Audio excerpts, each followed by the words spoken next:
I'm Chris Carter of the Locked On Steelers podcast. Your Pittsburgh Steelers have a victory Monday because they beat the Tampa Bay Buccaneers 20-18. But it's how they beat them that is truly important. We're going to break that down and why I really do think even as they sit 2-4, there's an actual, real, tangible hope for Steelers fans that their team could turn this thing around. Even if it's not necessarily this year, but there is something building right there on this roster and in this organization. I'm Chris Carter again. It's going to be a fun Locked On Steelers episode for Victory Monday. Let's get into it.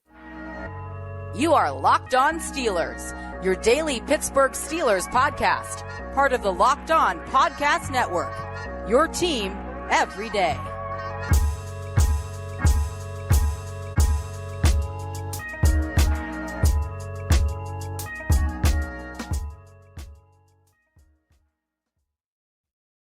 And welcome to the Locked On Steelers podcast. I'm your host, Chris Carter, bringing you your daily dose of all things of the Pittsburgh Steelers. As always, you can find the show on Apple, Spotify, Google Podcasts, Odyssey, and YouTube. If you're watching this video on YouTube, hit the like button on this video if you enjoyed. Hit the subscribe button on our YouTube channel to get all of our daily Monday through Friday episodes, as well as our bonus content like we did this weekend with JC Allen of Pewter Report, who covers the Tampa Bay Buccaneers. Today's episode is brought to you by PrizePicks. PrizePicks, of course, is daily fantasy made easy. Just pick 2 to 5 players, and if they score more or less than their PrizePicks projection, you can win up to 10 times your money on any entry. First-time users can receive a 100% instant deposit match up to $100 with promo code Locked On. That's LOCKEDON, Locked On at PrizePicks.com. All right, now that's all being said, y'all, that was a good team win. Ugly, but good. And that's what this team needed in this dire hour. And this was a game where y'all saw me. I am normally the last person to be pessimistic about the Steelers, but it was very tough for anybody to be betting on the Steelers, down TJ Watt,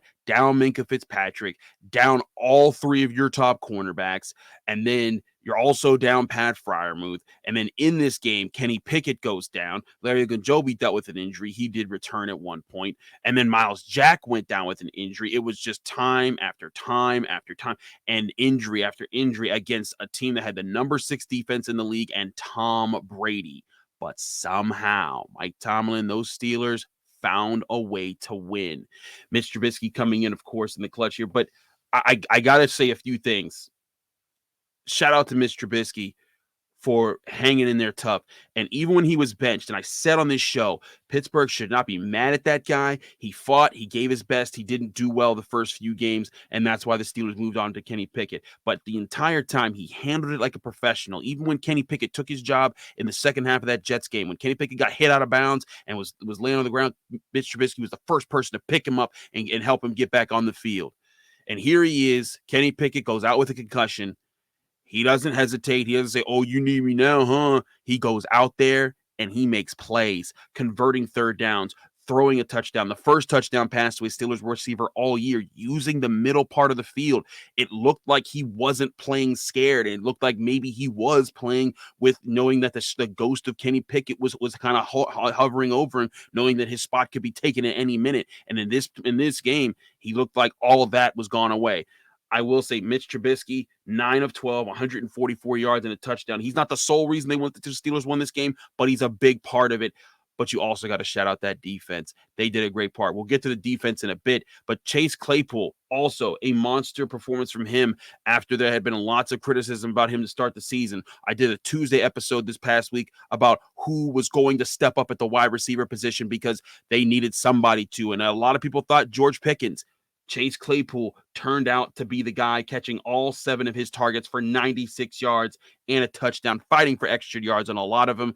We caught up with him in the locker room after the game. I want you to listen to his answer and a certain other Steeler who comes into the picture at the last minute there in this interview to come praise Chase Claypool for his performance. Here's Chase Claypool in the Steelers locker room after the Buccaneers win. Team win was this for you guys? Oh, it was awesome. The defensive secondary was pretty beat up. We had a lot of guys step in, and it's that next man mentality that we kind of got to ride with this season. So it was awesome. Defense really helped us out because they gave us comfort knowing that, we had time. We didn't have to rush things. We could play our game. And they stood on their heads. So. Chase, when Mitch came in, what was clicking for you guys that got you guys so many big plays?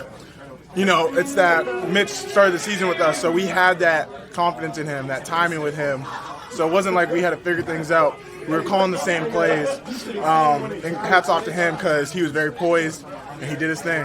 Chase, what was the urgency when you got the ball back, 4 and 30 something left?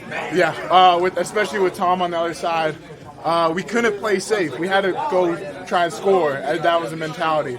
We couldn't run the clock out. They had too many timeouts. So that was kind of our mindset. And the second one wasn't designed for you? Was that It was a scramble play. Yeah. Mitch made a great play. It was awesome, yeah. A couple of those third downs that you caught the ball short of the sticks and weren't going to be denied. Yeah. No, I want to be the guy who can be counted on in those situations. So anytime I get an opportunity, it's an honor to make those plays, I guess, or have the opportunity to. What does it say about this team's resiliency, especially after last week? Oh, yeah. I mean, last week was ugly, but you got to move forward. You can't think about last week, after today we got to move on. So it was a must-win, and I think it kind of shows the resilience of the team. Chase, how important was this for you guys as a receiver group, you in particular? You hadn't had a touchdown yet from the receivers to get one, and for you personally to put together this performance. How big was that? Yeah, it was super cool, much needed. I'm excited to see the other guys get in the end zone because it's coming. We got to keep making plays like that, baby. But yeah, no, it was good. It was cool. So you saw Najee Harris just come up there, and he literally, you couldn't, I'm not sure if you could hear him coming up, but he was like, move out the way. I got to talk to my guy. And I was just like, okay, here comes Najee. We got him coming in there. He just breaking up the scrum to congratulate his teammate. Najee Harris, by the way, after the game, and he didn't have a monster game, 14 carries, 42 yards, also caught a touchdown pass. Kenny Pickett's first ever touchdown pass as a Pittsburgh Steeler in regular season game. But after the game, he was just sitting there. After we talked to him and like everyone was done talking, he was just sitting there in his pads, just taking it in. And eventually Mike Tomlin walks by him and he says, Najee, go take a shower. We need you to get rest. And he's like, I'm taking it in, coach. I'm taking it in. I get 24 hours. I'm taking it in. And he did the same thing after the losses too. When they were at Acrisure Stadium, Najee Harris would sit there at his locker and he would just take in those losses. This guy lives and breathes football. He is about the life. But Chase Claypool was today too, and he rose to the occasion. There were a lot of Steelers that rose to the occasion here, but there is real hope about this team. And I think that's the biggest thing to take out of this game and this win is that, as much as you could say, Chris, they're 2-4, they're still 2 games below 500. They're, they've only beaten 2 so-so teams, like the Bengals are 3-3 and the Buccaneers are now 3-3. Big whoop for beating them. But guess what? They're 2-4, but they're a game back in the AFC North. And even beyond that, that was the number 6 defense in the NFL. And they were really only missing one guy in Sean Murphy-Bunting. But they had Devin White, Levante David, Vita Vea, Antoine Winfield, who was making plays all over the secondary. You still had Carlton Davis. You had a whole bunch of guys. Shaq Barrett, you can keep going down the list. They had player on player on player on player on player. And yet the Steelers in this game were 7 of 15 on third downs and really 8 of 15 when you consider that they got a 4th down conversion on one of those misses. So they were able to keep drives alive. They averaged in this game 2 minutes and 59 seconds per drive. If you want a comparison, if you hold that number, if you can average 2 minutes and 59 seconds, as an average time of your drives during a game, if you could do that all season long, that's what the Packers run with Aaron Rodgers. And you might think, well, Chris, the Packers aren't that great, but they're the 8th most consistent offense that's staying on the field right now with that time. The only teams better than them, the Bengals, the Chiefs, the Patriots, the Raiders, the Eagles, the Cardinals, and the Browns at teams that have longer drives in terms of time of possession. And how much did that help the Steelers? Well, it certainly helped the defense who came out. And yes, the Tampa Bay Buccaneers obviously is not the same group that was winning the Super Bowl a couple years back, but they still have Mike Evans. They still got Tom Brady, Leonard Fournette, Chris Godwin was back. They were finding ways to get the ball all around. They had all sorts of weapons, and you're down 3 cornerbacks. You're down TJ Watt. You're down. DeMarvin Leal just got put in injured reserve. Miles Jack got injured in this game. It was just person after person, and yet the Steelers kept rising to the occasion. Why? Because the offense kept them off the field and allowed them to get more rest. And I think that allowed them to play at a higher level. We'll talk about the defense in just a minute. Also, other guys, don't want to leave out guys like Steven Sims, either, because he had a heck of a kick return and a really good punt return. He had a heck of a day. This was a true team win, as I said in my instant reaction post-game video. We'll get to that in just a second. But first, we got to talk to you guys about Nugenix. Of course, Nugenix, as we get older, our bodies need more maintenance, and because we have less time with more responsibilities and less energy when we're done with our days. But now Nugenix is here to help us feel revived. It gets you get back to working out like I used to. If you want more energy to counter the negative physical effects of aging, Nugenix Total Testosterone Booster with Testofen will help you turn back the clock, re-energize your workouts, and get you better results in the gym and help you look and feel like the man you really want to be. Nugenix Total T contains man-boosting key ingredients like Testofen, and it has been validated in 5 clinical studies shown to boost free testosterone levels in men. Because Nugenix Total T boosts free testosterone that the aging process robs, you'll feel stronger, leaner, with more energy and drive and more passion too. Your partner will notice the difference. While every product professes quality, many other products use generic ingredients that are often far less than clinical grade. With Nugenix Total T, you get the same clinical potency levels used in the trials, and Nugenix formulation is backed by 10 years of science and research. Now get a complimentary bottle of Nugenix Total T when you text NFL to 231-231. Text now and get a bottle of Nugenix Thermo, their most powerful fat incinerator ever, with key ingredients to help you get back into shape fast, and it's absolutely free. Just text NFL to 231-231. Again, text NFL to 231-231. We're also brought to you by Athletic Greens. Our next partner has a product that I literally use every day. Athletic Greens has this product, AG1, that sometimes I don't have time to prepare all the healthiest meals in the world, but AG1 is a simple drink that you just take a little bit of the powder from AG1, mix it with water, and in seconds you have a healthy drink that tastes good. It is helping with your gut health, gives you more energy, optimizes your immune system, and as an asthmatic, it's helping me breathe a lot easier too. I've been on AG1 for months now, and it's really helped me deal with a lot of my health issues. And it doesn't taste like it's super healthy, nor is it super heavy to gulp down. It's just a mild tropical taste that I actually look forward to drinking each morning. With one delicious scoop of Athletic Greens, you're absorbing 75 high-quality vitamins, minerals, whole food source superfoods, probiotics, and adaptogens that help you get your day started right. This special blend of ingredients supports your gut health, your nervous system, your immune system, your energy, recovery, focus, and aging, all the things. Right now, it's time to reclaim your health and arm your immune system with convenient daily nutrition, especially heading into the cold and the flu season.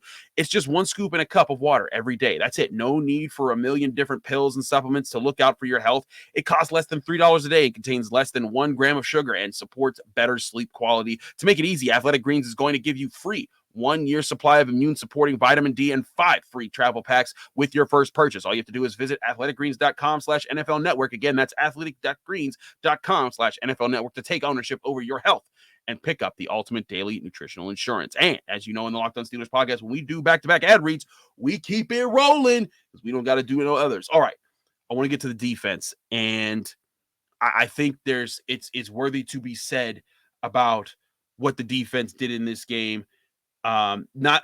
This wasn't the most prolific offense in the world, but they had weapons. And anybody who was anybody was saying that this defense was going to get torn to shreds with all the backups that they had. Josh Jackson starting at cornerback, James Pierre started at cornerback, and James Pierre didn't even finish the game. He left the game in the fourth quarter, and I saw him in a neck brace after the game, which was not a good sign for him coming back soon. The Steelers are going to need some of these guys to come off injury, but no Minkah Fitzpatrick, no TJ Watt, none of your top 3 corners. Your 4th best corner got injured in the game. Your best linebacker got injured in the game. It was just a disaster all around on the injury front, and yet they kept rising to the occasion. They held Leonard Fournette to just 63 yards on the ground.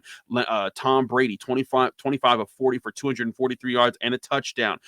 Chris Godwin led their team with 95 receiving yards, but Mike Evans caught 4 targets, all 4 of his targets, but only 42 yards. No one really got loose. The one touchdown they gave up was late in the game when the Buccaneers went up tempo and they caught them off guard with a screen in the red zone, and Leonard Fournette ran in. But all in all, it was a good performance. Here's Larry Ogunjobi, who also had a good game in this one. He was sharp, had 5 tackles, 3rd most on the team, and a big TFL in the red zone. Here's him talking about their success after the game in the Steelers locker room. What was that? Larry, what went into the effort today defensively to win so much with just 4 guys coming up front? We knew that we had, trying to get 12 moving off the spot, so we knew how critical that would be. So guys just rushing together, playing fast, trying to get a field, just make it real difficult for them to pass. Really slammed the door in their running game as well. They didn't have much there. Your second down stop on Fournette there forces them into a situation where they get a field goal. Yeah. Second and goal from the 1. Yeah. You guys had 3 stops in the red zone in the first half. Can you run us through that play and what you saw, what happened on that? We were in the goal line. Guard tried to pull. Someone tried to cut me. Just find a way to get upfield and make a play. I think the biggest thing is just guys playing together, playing fast. Just making plays when you need to, winning those real weighty downs. Tom Brady gets those chances though. Usually he's not coming away with 4 field goals. I mean, like I said, just guys playing for each other. We understand the situation that's going on. We got some guys out, but next man up mentality. Guys playing hard, playing for each other. Just find a way to win bad. We got one, so it's exciting to be on the other side, and just got to keep this momentum. Preparation into this week as far as adjusting and communicating, saying, "Hey, we're all going to have to be on this level." With so many starters missing. I think we just understand that this is a big communication game. Understanding what we're trying to do. Playing to each other's keys, playing smart, playing fast. Just find ways to get upfield and just, like I said, just make it difficult for 12 to stay in the pocket, make them move around, make them uncomfortable. Like I said, guys playing, got Alex, Cam, everybody weren't playing at just a real high level. It's exciting. Did it help? Did you feel like there was a boost from the offense, even if they didn't get a touchdown? They had like a 6-minute drive for a field. Yeah, I think time of possession is huge, especially in this game. When you're going against Brady, man, you want to keep them off the field as much as possible. So they were driving the ball down the field, taking a bunch of the clock off, and that puts the defense in a great position where you rest it, you can play fast, you play hard, and we're just playing complementary football. You heard that last part about the complementary football. That was my question because I wanted to get other questions out, let him talk about his game and how he played. But the offense keeping Brady off the field, the total time possession in this game was 29-59 for the Steelers, 30 minutes and 1 second for the Buccaneers. Literally, the Buccaneers possessed the ball for 2 more seconds in the game. You neutralized the problem that you've had all season long, and I think you're starting to see the effects of it. It doesn't show right away, but what did I say when they were going through those first 3 games and they were averaging 80 snaps, on defense, and they were playing, the defense was out there for 40 minutes. The other team was getting like twice as much of the time on the field, for some of those games. I mean, if you go back and you look at some of the Steelers games, it was rough. Like the Bengals in that game, they had 43 minutes with the ball in their hands. The Steelers had 26 minutes. You're talking about basically an entire quarter, more than entire quarter of play that the Bengals had the ball versus the Steelers in that game, and the Steelers won that game. But what did we see after that? In the very next week, in week 2, when the Steelers lost to the Patriots, the Steelers came out. The defense played strong in the first half, but the Patriots, they won out. They had about, I think, 7 more minutes of possession, and you saw the defense get tired in that game. You saw them start to be able to not to stop the run, and you saw the Patriots grind the clock out on them. In the Browns game, it was even worse. It was 36 minutes to 23 minutes, 13 minutes there. So in 3 straight games, they lost the time of possession. You saw that Steelers defense, even when most of their starters were available, they weren't as coordinated. They were a little bit more tired. They were gassed. This is the effect of that. And last week, you saw that with Kenny Pickett, even though the Steelers did get slammed. I'm not saying that, it was hunky-dory that they went last week, but the Steelers possessed the ball more than the Bills last week. And I said that was a big point of the game. They just didn't score it nearly enough, and the defense was getting toasted anyways by a great team, the Buffalo Bills. You saw them beat the Chiefs. They're a great team. They're still my Super Bowl favorites for the season. But you saw that. And after last week of kind of giving the defense a break and the Jets game also kind of evening out a little bit, there was some hope there. And then in this game, you get the Steelers slightly losing it, but keeping it even. And look what the defense can give you. A lot of this is complementary football, like Larry Ogunjobi said there. A lot of this is based off of, hey, offense, keep the defense off the field. And some of those were critical drives, even after Kenny Pickett, who led the Steelers on their first drive of the game to a touchdown. Even after that, when they didn't necessarily score, their next drive was a 3-and-out, and that was bad. But their drive after that to open the second quarter, a 12-play drive that went 54 yards, was only held up by a holding call. Also, Kevin Dotson had a horrible day. We'll get to that tomorrow in our grades. But it only got a field goal, but 3 first downs on the drive, and they wasted 6 minutes and 54 seconds.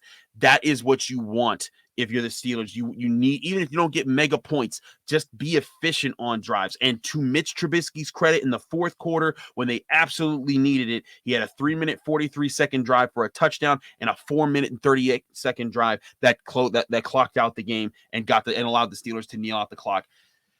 That is complementary football, and I gave the defense a chance to play well across the board. And I could keep going on about the defense, and we will more in the next segment. But I gotta shout out, this was what the Steelers were hoping for, was a little bit more just offensive. Doesn't need high points, but just a little bit of efficiency to keep drives alive, keep the defense fresh, and have them come out and win you the game. Because as much as Mitch Trubisky and Chase Claypool deserve praise for the game-winning touchdown pass and getting points up in the fourth quarter and then grinding the clock out, the defense deserves the game ball in this one as well. They held Tom Brady's offense to 1 touchdown in this game, and that touchdown came on their last drive of the game. That's crazy when you think about it. It took 10 drives for Tom Brady to break the end zone, and that's what you got out of it. They held him to 1 of 4 in the red zone. That's huge when you look at it from the Steelers standpoint. And again, with all those backups, and it wasn't just that, just Cam Heyward, put the team on his back because he was the only guy out there. You saw James Pierre battling. He was out there fighting to break up passes, fighting to make plays and be in the right position. There were some times he got beat, but again, he's a backup. You're expecting him to get beat a couple of times. You saw Miles Jack with a breakup in the red zone. You saw Robert Spillane with a breakup going into the end zone. Even though he got dusted a couple of times in the passing game, I'm telling you, as a person who was watching from the booth, there were times Tom Brady was coming out and his first read was to attack Robert Spillane, and then he looked away from him. Why? Because Spillane was doing so well in coverage on a lot of plays. I know that a lot of Steelers fans probably watched that game from home and saw it on TV, but I really thought Robert Spillane did a lot better than people are going to give him credit for in this game. He also had 5 tackles. I really felt the linebacker unit for the Steelers especially stepped up. Miles Jack, 8 tackles in this game, and that pass breakup. Devin Bush, 5 tackles in this game, and his pass breakup was the biggest of all in that 2-point conversion. It was so huge, and I'm going to get to his audio in the next episode, not today's, because we got so many other things to cover. But this was a true team effort, not just from the defense, but from the offense as well, and that's what I think is true special. And again, this is what should give you hope, Steelers fans. This team. This offense was able to be efficient and keep drives alive against the 6th best defense in the NFL. This defense went up against Tom Brady, who has ripped apart better defenses than this unit. And they found a way to put pressure on him, to take away things, and they won with rushing 4 guys all game. They rarely brought extra blitzers, because they said, we're gonna beat you at 4, and if we can get to Tom with 4, we can get to Tom. And that was bold, considering that they have not gotten pressure in recent games. But it was a bold strategy that paid off, and you got to give kudos to Terrell Austin, Mike Tomlin, Brian Flores, anybody that had their hands on it. And sure, you can criticize them for their other game plans. It ain't worked. But as I said, I think that's always been more about the defense having to be on the field so much in these games, and you're asking a lot of any defense to play that much.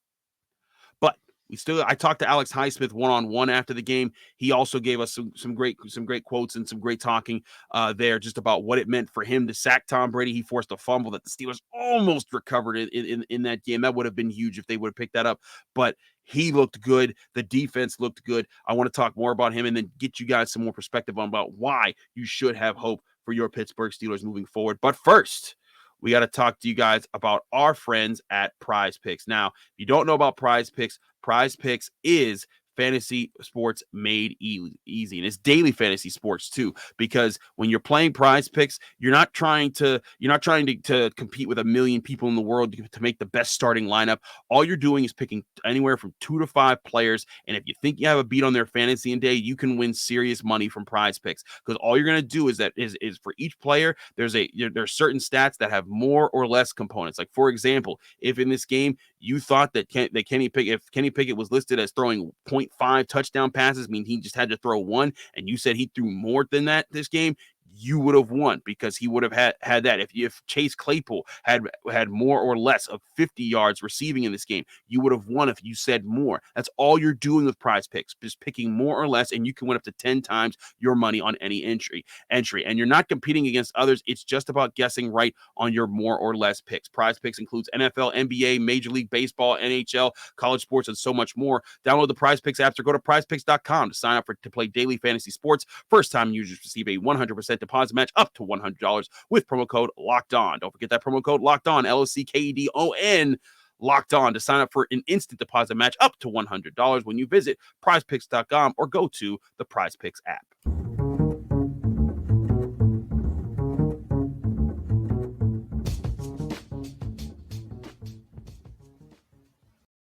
I'm Chris Carter of the Locked On Steelers podcast. It's Victory Monday here for all you Steelers fans, and we're in our final segment here, but I wanted to talk to you guys more about what this win, I think, means in the whole. Now, if you didn't pay attention to the rest of the AFC North, the Bengals were the only other team to win. The Bengals beat the Saints. They were able to pull that one out. But the Ravens lost a 10-point lead to the New York Football Giants, Jenna Harner's squad, if you were paying attention to her sweater. So she's pretty happy that the Giants are 5-1. How about that, by the way? But the Ravens lost that, and the Browns got smoked by the New England Patriots 38-15. So now you're sitting in a division where in the AFC North, the Steelers, yes, they still sit in last place because they lost the tiebreaker to the Browns, and they're the 2-2-4 teams, while the Bengals and Ravens are 3-3. But they're also a game back from being in first place in the division, which means if they can find a way next week to go into Miami and win, you're putting yourself in a position to maybe be tied for first place and at least keep yourself within distance when you go to play Philadelphia, which, I mean, if you're watching the Eagles play, it's tough to see. Like, this was an exciting win, but it's tough to see this Steelers team beat that team. They also, even good Steelers teams haven't gone into Philadelphia and won since like the 60s. So, point being, this was a show today that it's not over, but it's even beyond the records and just the AFC North being a division of mid right now. It's far beyond that. You saw components of this defense committing to a game plan. I'm telling you, they were anticipating well. Wherever Tom Brady was looking, they were taking it away, and it looked a lot like that defense that played Joe Burrow in the opening part of the season, when they were fresh, when they were clean, when they weren't coming into the game tired because they had just played 100 snaps 4 days ago. And I think that's a big part of this, is that when this team is given time to prepare and these guys are fresh and they're not coming into the game dog tired because the defense is just on the field all game long, they're playing sharper. And I saw some people say, well, why couldn't they play this all the time? Because they've been literally gassed. And if this defense had to be out there for 100 more snaps in this game, then Josh Jackson, all those backups that were in the game, they would have been toast too eventually. But they weren't. They stood in there. They played it well. They were bracketing receivers well. They were taking away primary reads, forcing Tom Brady to hold on to the football, and made good plays across the board. And simultaneously on offense, it wasn't pretty. The offensive line, I think, did okay in pass protection. There were some lapses there that shouldn't, and that's what knocked Kenny Pickett out of the game. Again, Kevin Dotson, rough game. But but everywhere else, playmaker-wise, Chase Claypool stepped up. Deontay Johnson made a nice catch that I thought was really impressive. Najee Harris, even in his limited amount of rushing yards, he was taking what was there. He had some important runs, and he was big in that last drive. Also caught a touchdown in this game. We said already, Chase Claypool. Connor Heyward even got in this game and made a long catch and run that set up the Claypool touchdown. Mitch Trubisky stepping in. This was just a really important team win. And again, Steven Sims with his returns, I think, showed that he should have been the guy all along in that situation. But I think, and the other thing that's crazy about this, and this is a weird stat that I don't know if there's a way to track this, but the Steelers literally played every single player who was active in this game. That means and I want you to understand that doesn't happen all the time, because there's guys who sit on the bench who just never see the field. That's just what it is like on a football team sometimes. But this team has so many injuries and so many guys filling in that everyone's helping somewhere on special teams, and they all chipped in some way, somehow to help get this win. And there is something in the makings there. If you're able to get to Tom Brady and confuse him and make life a little bit harder for him, if you're able to move the ball against one of the top defenses in the NFL, there's some hope there. And we can talk later about, should it be Mitch Trubisky? Should it be Kenny Pickett? Whatever you fall on the side of the fence, you saw both be efficient at times in this game, and the flashes were there. Also, saw a lot of criticisms about Matt Canada and why is the middle of the field being used? But then when Mitch Trubisky came in and he wasn't, playing scared and he was throwing the ball, guess where he was going with the ball? Over the middle, and Chase Claypool was there and he was getting the opportunities. And I've been telling y'all, there are people that are going down the middle part of the field. The Steelers quarterbacks have not used it enough when it's been there. All that to be said, there is real reason to hope for this Steelers team to turn it around. We are halfway through the unspeakable gauntlet. You heard for weeks that it was coming when they were playing the Patriots, and the Jets, like, oh, well, this isn't going to cut it when they have to play in 4 straight weeks. The Bills, the Bucks, the Dolphins, the Eagles, they're going to go 0-4 on that stretch. There's no way they're just going to fall to 1-7. Well, it didn't happen. And they may be 2-6. They may not win another game, but they showed, at least at this point, that they were able to stand up to one of those teams that everyone thought was going to dust them. And now you're about to face a Dolphins team that it looks like they'll get back to a Tagovailoa, but they're going to be figuring things out themselves. They're not playing great football themselves. You have a chance to make it 3-4 next week in that game, and to continue to stack wins, or to stack wins, because this will be their first win streak of the season to get it. But point being, there's a real future for this team. The defense does have a makeup. They do have a foundation that is, if they play this way, they can succeed. And it's not just magically getting 5 turnovers as they did in the Bengals game. And I wouldn't say it was magical. They earned all 5 of those turnovers. It wasn't like Joe Burrow was just dropping the ball and they were just scooping it up. They made those plays and they earned those turnovers. But I think that's also the difference that you saw in this game, with just defensive positioning and guys not being exhausted and them being able to just execute their defensive game plan normally. They got all the stops they needed. They were able to hold Tom Brady to 4-14 on 3rd downs. That's ridiculous, by the way. And you have that kind of success. There probably would have been turnovers in this game had Cam Sutton been in, had Ahkello Witherspoon been in, had Levi Wallace been in. By the way, all 3 of those guys have interceptions on this year. Had Minkah Fitzpatrick, and definitely Minkah Fitzpatrick, because there was one play Tom Brady threw, and it's a great ball down the middle, and Trey Norwood was just a tad bit behind it. But if that was Minkah Fitzpatrick, he would have been on it. It would have been intercepted. It might have been returned for a touchdown. But I think that there is a foundation. This defense can work. It just needs guys to be able to be healthy. It needs guys to be able to be on the field. It needs them to be able to play aggressive, play fast, play physical. And they did that, as you heard from Larry Ogunjobi and the other guys. Here's Alex Highsmith after the game, talking about his play and what it felt like to sack Tom Brady. We stuck to the game plan, made it simple, made the play. Alex, what did it feel like sacking Tom Brady? It was cool. I think we just, as a defense, we were really set on getting hit to the end of the day.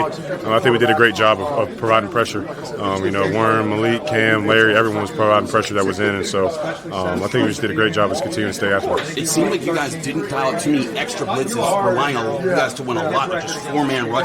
Was that the plan all week, that you guys we got to win this way? It was, because we watched the film, and a lot of times when he gets sacked is when he's in the 4-man, is when it's through 4-man rushes and the skies of coverage. It makes him hold the ball a little longer. So we knew that if we blitz him a lot, he'd be getting it out quick. So we just had a good plan and we executed. How does it feel to execute that plan, though? All 3, your top 3 corners out, Minkah's out, TJ's out. You guys asking everybody to kind of step up in different ways, and you guys do across the board. Yeah, I think it was good. It was good for us. I'm just proud of all the guys who stepped up, and thankful for all the guys who put their hand in the pile. And Coach Solomon says the standard is the standard, so I think that was representative well well tonight. What happened? What happened for you guys to defend the run better too today? Yeah, I think we're just playing physical. Well, we said before the game, the most physical team's going to win this game. We know the Fournette's a physical back. They got a physical line, so I think we just did a good job of bringing it to them. This is the kind of win you guys can build off of now? Dang right. We got to keep building, celebrate tonight, but back to work tomorrow on to Miami. You got to like the way Alex Highsmith handles questions, man. Also, he has 6.5 sacks through 6 games. That's a pretty good average to have going in through 2.5 quarters of the season. Also, to his point there, and why I asked about the 4-man rushes, I didn't have these numbers in front of me at the time. I just knew the Steelers weren't blitzing just by watching from the press box. According to Brooke Pryor and ESPN's stats and information team, the Steelers blitzed Brady 1 time in his 41 dropbacks, which means that Cam Heyward, Larry Ogunjobi, Alex Highsmith, even Malik Reed I saw in this game looking a little bit better. You had quarterback hits, 2 from Heyward, 2 from Ogunjobi, 1 from Highsmith. Of course, he got a sack in this game, as did Heyward. This was what you wanted to see from that group. And if that group can play this well, for these next 2 games, if they can get after Tua Tagovailoa and they can contain him because he's a mobile guy, if they can cause problems for him and this secondary can get a little bit healthier, they could hang in there with the Dolphins. They could contain that offense, and I think that they can bang with them. They can hope that the offense just has to make a few plays and win a sort of puncher's battle type of fight like they did in this game. I don't think they could do that against the Eagles. That team is really good, as you saw on Monday Night Football across the board. They got players on defense and offense that I think just play at a very high level, and they're becoming my NFC favorites to go up against the Bills in the Super Bowl. But here's the thing: after that Eagles game, they get a bye week. After that bye week, I fully expect Cam Sutton, Ahkello Witherspoon, Levi Wallace, Minkah Fitzpatrick, and DeMonte KZ, because they'll be off of his suspension and off of injured reserve, and TJ Watt to be back. And then once you're there, let's say the Steelers beat the Dolphins and lose to the Eagles. Let's just go with that in that game. And if you're thinking, oh, Chris, there's no way they'll beat the Dolphins. A lot of y'all said that about the Buccaneers game, so chill out. But let's say the Steelers just beat the Dolphins and lose to the Eagles. They'll be 3-5 going into the break, which I think a lot of people counted them out once they got smashed by the Bills last week, in the way that they got smashed by the Bills, because let's face it, that was pretty embarrassing. But you'll be in a situation now where if you're the Steelers, you could say, hey, you know what? Going into the rest of the season, you've got a chance. You'll have that bye week. You'll have your defense being healthy. We got to see what happens with Kenny Pickett and Mitch Trubisky, because I do think they're going to start Kenny Pickett moving forward.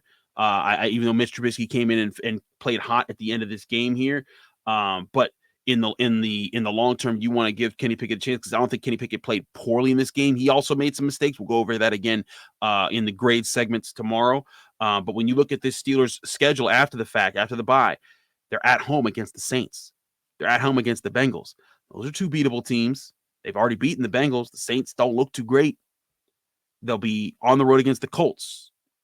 They're not exactly too great of a team right now. On the road against the Falcons. I don't got to say nothing. They'll be at home against the Ravens, who are also being very inconsistent. On the road against the Panthers, inconsistent. The Raiders, inconsistent. The Ravens in Baltimore, inconsistent. And home against the Browns. You hear me? I'm telling you. 3-5 is not a death sentence coming out of the bye week if you get all those players healthy back. That Pittsburgh Steelers team that is able to have some efficiency on offense, doesn't need to be high scoring, just keeps the defense rested so they can go out and they can be the playmakers, and you actually get your playmakers on the field. That team could have a strong stretch down the last 8 games of the season. Or 9 games of the season, because it's 17 games, and I still think that's dumb. You get my point, Steelers fans. Be happy. Enjoy your victory Monday. Even if you're sitting around saying, well, they're still 2-4, guess what? If you want to be mopey, I'm not going to stop you. You can go be mopey if you want. Be depressed and be sad and cynical and all that stuff. But your team just gutted out a win.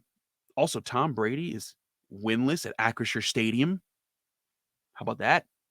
Also, he's lost the last 2 times he's come to Pittsburgh. But you look at the opportunities that are in front of them right now.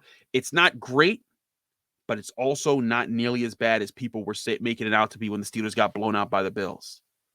We'll have a lot more on this Locked On Steelers channel, breaking things down on our podcasting platform. Thanks again for checking us out. We got grades coming up tomorrow. Going to break down my scores, stars and skulls. I've kind of given you a preview of who I'm going to hype up and hype down in those grades. But we'll get you the full grades tomorrow. It'll be a fun episode for the Tuesday episode, and also we'll be getting you ready for Mike Tomlin's press conference and getting ready for a big week on the road at Miami, Sunday Night Football. It's going to be a fun one next week. Thanks again for checking out the Locked On Steelers podcast. I'm your host, Chris Carter. Follow me on Twitter and Instagram at Carter Critiques. Check out my work at the Pittsburgh Post-Gazette at post-gazette.com, where I cover Pitt athletics. Pat Narduzzi speaks noon on Monday. We'll be doing that as well. Also, if you want to check out this show's Locked On Steelers, check us out on Apple, Spotify, Google Podcasts, Odyssey, and YouTube. If you're watching this video on YouTube, hit the like button in the video if you enjoyed it. Subscribe to our YouTube channel to help us out with or to get all of our daily Monday through Friday episodes, as well as our bonus content like we released this weekend with a Buccaneers beat writer, JC Allen for Pewter Report. Also, if you want to help out the show even further, go on Apple Podcasts, give us a 5-star review with a positive comment. Do both at the same time. You get a shout out at the end of the show. Thanks again, everyone. Hope you enjoyed the longer version of the Victory Monday podcast. I'll be back tomorrow with more on your Pittsburgh Steelers.